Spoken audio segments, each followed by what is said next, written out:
He said, if you elect not to get the surgery, he said, within a month, you will likely be walking, driving, whatever, and like that, you're going to keel over dead.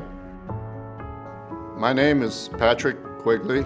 I retired from the Navy. I was in naval aviation for 23 years. It was right after Katrina, and I'd been rear-ended by a car and I had ruptured discs. I didn't want to sit and have a tear in my beer, so to speak, and I had airplanes and I could still fly, so I decided that I would try my hand at aerial photography. Yeah, it was working out well and having a great time.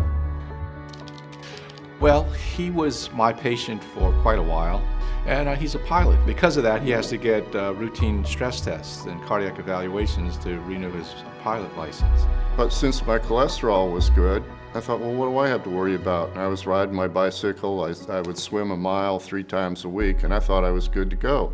He gave me my angiogram, and then he came in with Dr. Bro, and Dr. Bro explained to me, it's a sad fact about coronary artery disease that most people find out they have it by dying from it. When patients suffer from coronary artery disease, the atherosclerosis can affect all the coronary arteries in different ways.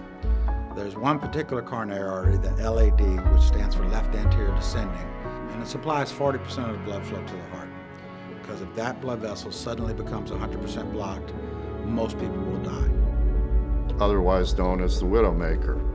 My whole world was turned upside down. I wasn't ready to just up and drop dead. And I felt blessed that I had this opportunity. And the last thing I remember is seeing a bunch of people in masks. I was on the gurney and they wheeled me in, and then next thing you know, lights out, boom.